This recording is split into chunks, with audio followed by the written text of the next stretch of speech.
Di balik geliat UMKM, terdapat kenyataan yang tidak selalu terlihat. Banyak pelaku UMKM yang harus berjibaku dengan keterbatasan modal, tidak stabilnya arus kas, dan minimnya pencatatan keuangan yang rapi. Belum lagi akses terhadap lembaga pembiayaan formal yang masih sulit dijangkau oleh sebagian besar pelaku usaha kecil. Tak jarang naik turunnya harga bahan baku dan ketidakpastian pasar membuat pengambilan keputusan finansial menjadi semakin kompleks dan beresiko. Untuk memahami lebih dalam persoalan tersebut, kami melakukan sebuah studi kasus pada salah satu UMKM yang ada di Surabaya, yaitu Seblak Gobyos yang berlokasi di Siwalan-Kerto.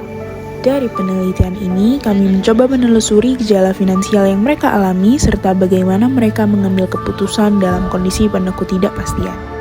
Karena dari UMKM lah denyut ekonomi rakyat terus berdetak, dan di sanalah kita bisa belajar banyak tentang ketahanan, kreativitas, dan realita dunia usaha yang sesungguhnya.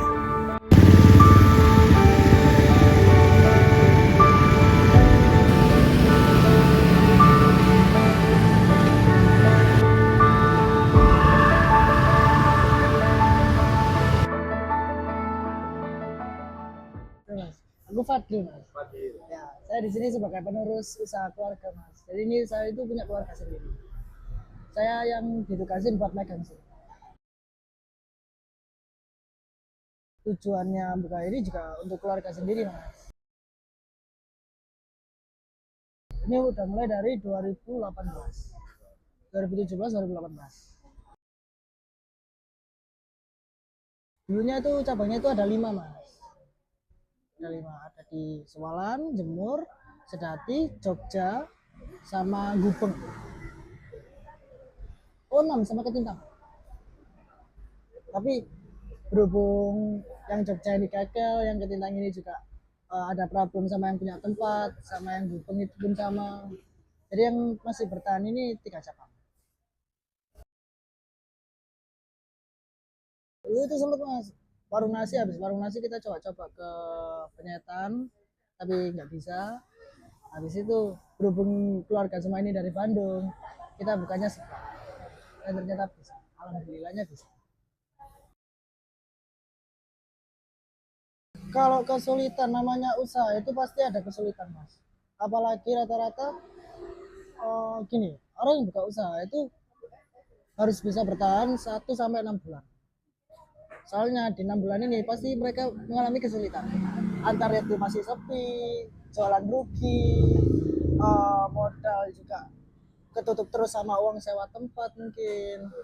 Itu pasti ada kesulitan. Tapi kalau misalnya kita bisa bertahan dalam 6 bulan, 7 bulan ke depan itu aku yakin untuk kedepannya jadi lebih naik lagi.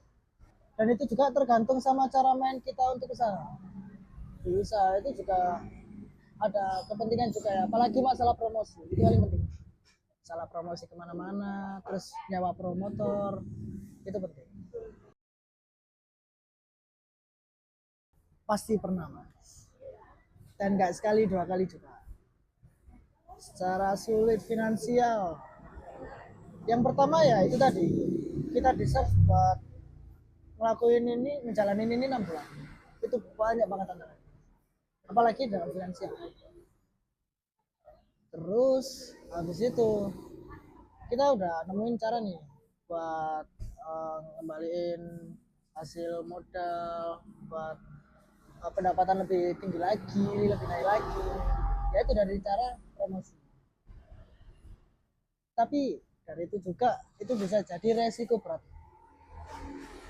Banyak banget orang yang pakai nama Seblak Gobyos sekarang. Gara-gara habis promosi viral, banyak yang pakai nama Seblak. Dan dari situ kita juga mulai turun lagi. Makanya aku bilang kalau masalah finansial turun itu nggak sekali 2 kali. Kita naik turun terus. Itu pasti. Solusi ya. Bingung juga mas kalau masalah solusi kayak gitu ya. Masalahnya kita nggak bisa kayak mengklaim ini tuh mereka ini tuh plagiat atau gimana. Soalnya dulunya juga kita nggak ada surat kuasa buat atas nama Seblak Gobyos ini, nggak ada. Kita itu cuma buka seblak namanya Seblak Gobyos. Ya, kita setiap hari itu pasti ada pengeluaran dan itu kita catat semua. Pengeluarannya di sini tuh kayak gimana ya? Ada pengeluaran harian sama pengeluaran bulanan. Jadi kalau bulanan itu biasanya yang dikirim-kirim dari Bandung. Yang harian itu biasanya kayak yang bisa dibeli di supermarket terdekat atau kayak gitu warnet terdekat. Sudah, kita dari awal kita udah kerja sama Grab, Shopee, sama Gojek. Itu aku nggak bisa mastiin mas, soalnya kadang gitu setiap hari itu kadang nih offline-nya itu turun tapi online-nya itu naik. Dan sebaliknya gitu, kadang online-nya naik, kadang offline-nya naik, online-nya turun. Sempet kayak gitu sih. Apalagi waktu ada hari-hari besar kayak hari raya, itu bahan-bahan itu pasti naik. Cuma untungnya sampai sekarang naiknya itu yang nggak terlalu naik banget. Kita masih bisa dapat untung dari bahan-bahannya. Jadi nggak sampai yang kerugi itu.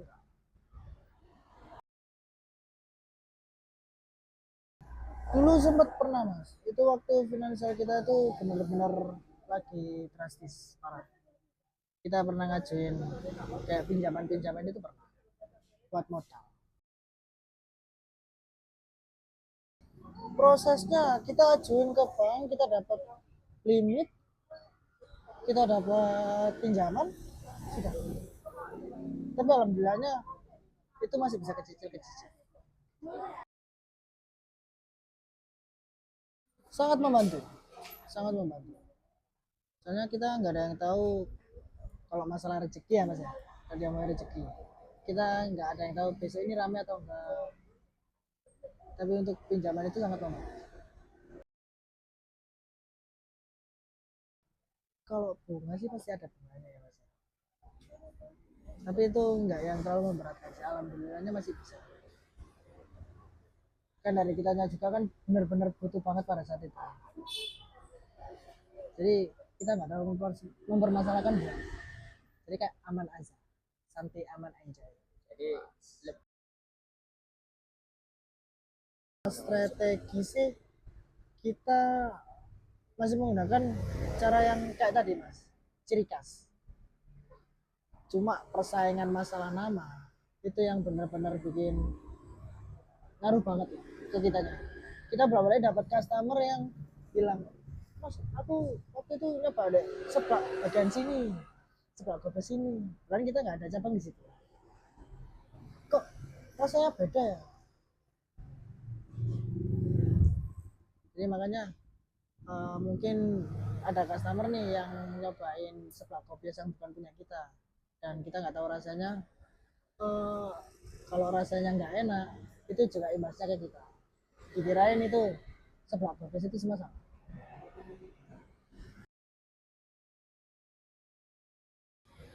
Dari pemerintah mas ya,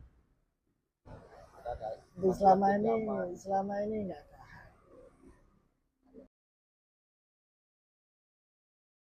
Oh mungkin gini mas, aku sendiri kan megang sini itu dari tahun 2022 2023. Mungkin tahun-tahun sebelumnya itu mungkin pernah tapi nggak tahu juga ya. Kalau masalah info itu aku nggak tahu, cuma dari aku megang sini itu kan. Iya. Ke kurang informasi sih. Iya. Kurang informasi. Ya aku aja nggak tahu masalah itu. Ya. Dari mas sendiri kan kayak asing banget kan di nasional UMKM ini banget apa, banget ya? Banget.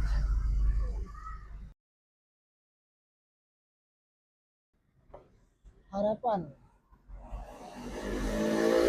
ingin ngembangin itu juga, ingin ngembangin lagi.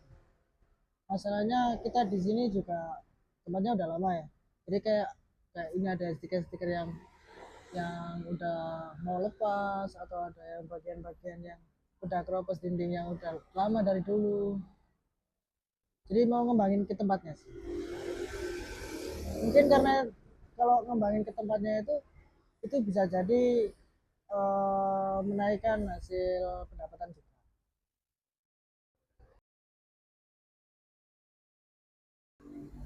Lebih bisa ngebantu lagi. Soalnya untuk sekarang di negara ini juga untuk buka usaha itu emang berat banget.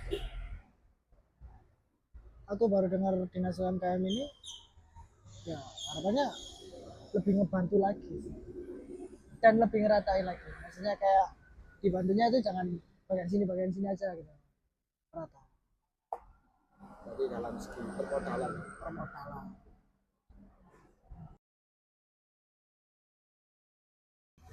perlu perlu mas.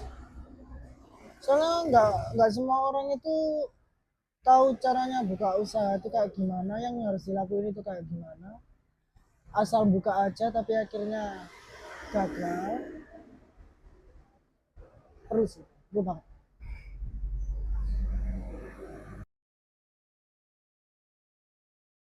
Lebih belajar lagi sih sama pengalaman dulu mas. Kalau dari aku sendiri, sebelum aku berani untuk buka usaha, aku kerja di beberapa tempat, entah itu F&B atau yang lain. Seenggaknya pengalamannya dulu lah. Karena dari pengalamannya itu juga kita bisa jadi lebih belajar lagi. Mungkin kayak semisal nih, aku kerja di F&B, aku ngobrol-ngobrol lah, cerita-cerita sama bos, ini tuh kayak gimana itu penting. Jadi lebih untuk mencari pengalamannya dulu ya. Dari wawancara dan observasi yang kami lakukan, terlihat jelas bahwa UMKM masih bergantung pada pencatatan manual. Di sisi lain, faktor eksternal seperti naik turunnya harga bahan baku, inflasi, dan persaingan pasar juga memperparah kondisi. Saat tidak ada strategi finansial yang kuat, usaha yang awalnya berkembang bisa perlahan merugi tanpa disadari. Namun, di balik segala tantangan tersebut, masih banyak pelaku UMKM yang berjuang keras untuk bertahan. Mereka belajar secara otodidak, mencoba berbagai cara dan terus berinovasi agar usahanya tidak tenggelam di tengah derasnya persaingan. Salah satu contoh nyata bisa kita lihat pada narasumber kami, yaitu Mas Fadilah. Meskipun menghadapi kendala dalam mengatur arus kas dan menyesuaikan harga dengan fluktuasi bahan baku, Mas Fadilah tetap berusaha melakukan penyesuaian hingga mengurangi bahan-bahan yang harganya melonjak terlalu tinggi. Melalui studi kasus ini, kami menyadari bahwa pendekatan solusi tidak bisa dilakukan hanya satu arah. Harus ada kerjasama antara pelaku UMKM, pendamping usaha, institusi pendidikan, hingga pemerintah. Maka dari itu, penting bagi kita semua untuk mulai lebih peduli bukan hanya dengan membeli produk UMKM, tetapi juga dengan memberikan ruang belajar, dukungan akses modal, dan pendampingan berkelanjutan. Dari kisah Mas Fadilah ini, kami belajar satu hal. Bertahan bukan hanya soal untung dan rugi, tetapi soal keyakinan, ketekunan, dan keberanian untuk terus berjalan di tengah ketidakpastian.